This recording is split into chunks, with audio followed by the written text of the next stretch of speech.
We talked about getting to the root, and we went through all those ideas of sleep dependencies and what they are and how they work and how to make sure you're in tune with yourself and the methods I don't like. We are ready now to talk about this key component of this whole Serenity Sleep program, which is the gentle phase out method. Okay, now I want to first tell you that when I created all of these ideas for various ages and babies and everything else a good 10 years ago, I spoke to a lot of parenting experts. I got opinions from psychologists. I talked to them about attachment issues, parenting, trust, creating a bond while ensuring parents are emotionally in balance with their children, and everything you can imagine in terms of the trust issues and the bonding between parent and child. Obviously, everyone had different opinions because welcome to the world, but there was one common undertone that everyone agreed on across the board. As long as a child is completely aware of his parents' presence during this whole learning process, for example, not being left alone to scream, figure it out, get confused, there is absolutely no psychological or emotional damaging happening. Yes, a baby might be angry. But anger is something we can handle, right? We can handle a temper tantrum, but there's no trauma or abandonment going on. So what is this gentle phase out method? Okay, I've told you why I don't advocate leaving kids to cry, and that's true. But what I don't advocate is leaving kids to cry alone with no response from you, or suddenly going from all-out nurse-a-thons to overstimulation coming in and out, or leaving a child all by themselves. There's gonna be some tears involved with what we do. I told you that when we were discussing the different ideas. But because I really have yet to find a completely tear-free approach that does work, but understand that there is a huge difference between a child crying because he's, God forbid, not being responded to, he's alone, he's all by himself, or a child crying because he's not being responded to the way he wants, okay? Keep that in mind. You understand the difference here? Now, no cry methods can sometimes take 6, 7, 8 months, like I outlined. Parents burn out, oftentimes don't get anywhere. So crying is happening because when we're doing this learning process, crying is your baby's form of communication. When he's crying to you, he's telling you, Mommy, I'm angry. I'm trying to tell you something. He's not telling you you're a bad mommy. He's telling you he's mad, he's angry, and he wants something. But as long as he's comfortable, he's fed, he's clean, he's physically comfortable, you don't have to worry that the crying is coming from a deep-rooted place of abandonment, especially if you're with him. He can't be abandoned if you're with him. So I want to talk about embracing your baby's sleep dependency. We're going to get into detail of this gentle phase-out method and how you can apply it, but I first want you to understand the crying. I want you to understand the baseline of what you can expect here because we're teaching new habits, okay? The crying, though, is not getting anywhere deep-rooted. He's crying out of frustration because he's used to being held. He's used to being nursed. He's used to a bottle. He's used to the stroller. He's used to the car. He's used to being in your bed. So when he's crying, he's upset. He's protesting because he's saying, Mommy, seriously? I'm used to all these other things and all my sleep dependencies, and now I'm frustrated because you're not giving in to me and giving me what I want. But what we're doing here is we're basically teaching your baby about cause and effect of the world. When baby does X, you do Y. No matter what his action is, you're giving him the same consistent, secure, loving reaction over and over. So if he's in his crib and he's protesting and he's angry, we didn't talk yet about what we're practically doing. That's in the next part, but just keep this in mind for theoretical purposes, okay? If he's in his crib and he's angry and you're with him, 100% loving him and supporting him, you stay with him, even if he's angry. But even if he's calm, relaxed, happy, you still stay with him. It's cause and effect of the world. It's the same consistent reaction over and over and over and over. And it's not dependent on his behavior because no matter what he's doing, you're doing the same thing over and over and over and over. Okay? We're making sure that we're really consistently driving that home because this is what's going to teach him to fall asleep. No matter what he does, how he acts, you still respond to him immediately. You give him the same response and you do it over and over and over and over until he gets it. Doing this gives him the security to enable his body to confidently self-soothe without having to play guessing games. Is Mommy here? Is she leaving? Is she going to pick me up? Am I going to have to figure this out? It's all crystal clear. There's no sneak away effect, no games. It's straightforward. We don't want to go in and out of the room, sometimes give a bottle, sometimes do this, because it's confusing. He doesn't know what's up, what's down, what's left, or what's right. And this constant support is what's going to teach him to stay asleep. Now, I want you to know everything we're going to do here and embracing the sleep dependency and understanding it, it's probably going to be hard on us, hard on you as the mother. I'm a mother of a lot of kids myself, and we know that even if things are hard, we want to make sure it's easy on our children, harder on us. Okay? We never want to damage them emotionally. We never want to do something drastic that could negatively affect them. But if it's hard for us to ensure that they're emotionally secure, sometimes we've got to bite the bullet, right? For example, my 5-year-old did something the other day, and I felt a consequence was very much in line for his behavior, okay? So for what he did, theoretically, it'd be so easy for me to lock him in his bedroom and say, see you later. Would I ever do that? No, never.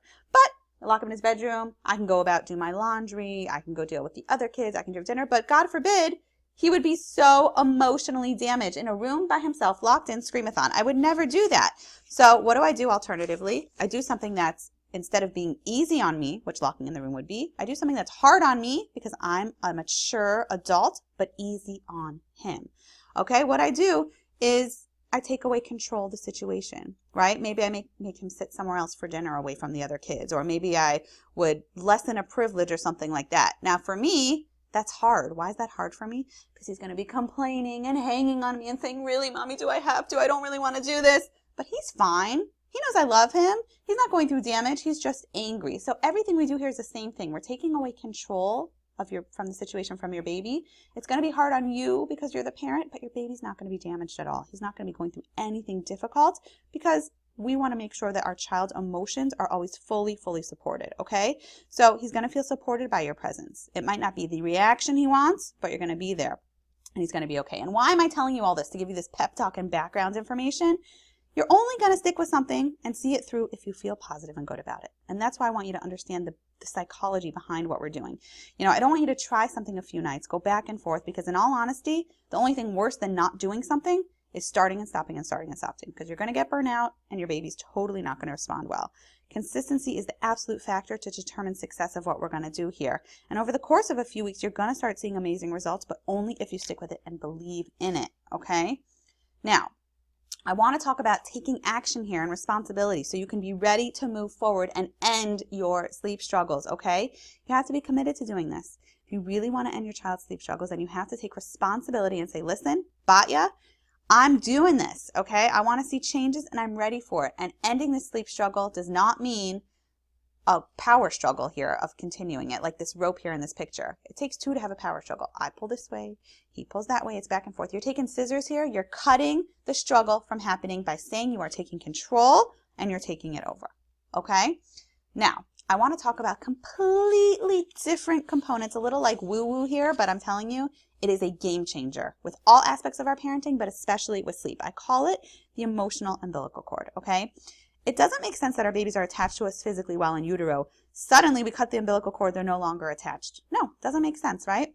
This whole concept is hands down what's going to make or break the success here of what you're going to do. In the next section, you're going to learn all the details and the concepts of step 1, step 2, night 1, night 2, night 3, night 4. But you got to drive this point home first and really be emotionally ready for it, because otherwise you might not be as successful, okay? Your child is 100% an emotional extension of you. You can't fake what you feel, okay? You could do everything that I'm going to be outlining in the next steps technically, but doing the motions and objectively someone looking at you could say, oh, she's totally controlled, totally has great composure, but on the inside you're like, oh my gosh, who's this Batya? I hate her. I can't believe I'm listening to her. My baby is traumatized. He's never going to learn. This is so hard. He's crying. And you know what? Your baby's going to pick up on that negativity, and it's really hard for him to fall asleep when the stress level in the room is so high. Your emotions play a direct component of how successful and fast your child's going to respond to this. Sitting there, touching him, caressing him, loving him, and doing all these things while you're feeling bitter, negative, upset, it's not going to work. In essence, it's just going to make the power struggle intensify more. He's going to really pick up on all that, and it's going to be harder. You need to learn to neutralize your own emotions, because how you feel is hands down what's going to affect how your baby does, okay? And how well he does. So I'm not telling you to go into this with everything else when you start night 1 with rainbows and sunshine and say, oh, okay, it's going to be so fun, because it's going to be hard work. But if you tackle something with hard work with a positive outlook, it's going to be so different, okay? I can do this. My baby's fine. He's not emotionally traumatized. Batya knows what she's talking about. We're in this together. We're going to go full force, and he can learn that positive confidence from you is going to make it so much more powerful instead of, I can't do this, it's too hard. He's never going to learn, because he's going to pick up on that from you. And how you foresee his ability is almost like a self-fulfilling prophecy. If you view it with confidence that your baby's able, he will respond with confidence and show you that he's able. So you want to do whatever you can to keep yourself in a calm, positive, amazing place. If it means drinking wine, if it means eating chocolate bars, if it means listening to this over and over calm music, I don't care, but you have to do whatever you can to keep yourself in an amazing place and tell yourself, my baby is going to learn. He can do this. I'm confident. My baby's okay. My baby's not suffering. I'm here. They're not abandoned. It's just a complete, full-fledged baby temper tantrum. And what I want you to do here in this activity in your workbook is create something I call a moment mantra. In that moment, when it's so hard and you feel like giving up and I can't do this and I just want to quit, what can you tell yourself to keep yourself positive throughout this process, okay? Some people say things like, one night closer to sleep, or don't give up, it's going to be done in 2 weeks, or there's sleep at the end of the tunnel, or my baby can do this, it's hard now, but in a week from now it'll be in a better place. Like, try to tackle it from a place of emotions. I can do this, he can do this, we'll get through it. Very simple, very clear, not long-term goals of I want to be an amazing mother and I want to have rest, because honestly, if you're doing this and you're in the meat and potatoes of it in the middle of the night and it's 2 a.m. and you're half asleep, you don't care what kind of mother you are, you don't care about your job, and you don't care about anything other than going back to sleep at that moment. So I don't want it to be logical, I want it to be pure raw emotion. I can do this, he can do this, and I want you to print it up, put it as a backdrop on your phone, and keep it handy so you can make sure that you remind yourself why you're doing this, and you remind yourself that your baby is capable, and you remind yourself that you are able. So that moment mantra is really, really, really important, okay? If your spouse is involved, get him on board, get her on board. If you have a partner who's going to be helping you throughout this process, create it together, but I want it to be really, really real for you, because I want you to get rid of all that stress, get rid of all that negativity, because I'm telling you, I've seen with hundreds and hundreds and hundreds of families, 10 years plus of doing this, this is what makes or breaks how successful you will be. So I know it's a lot of pressure, right? But it's also liberating, because you, as your own emotions, have the absolute control of the situation. If you are able to work on yourself, it's kind of like a shift in your mindset. But if you're able to do that, your baby is going to respond so much more positively. It's not a matter of just technically getting the job done, because A, you're going to be happier in the process while doing it, and B, you're going to help your baby learn even faster by your confidence kind of emotionally affecting your baby through that emotional umbilical cord. Okay, so write this down, keep it handy, and get ready for the next step when we're going to get really, really detailed with it all.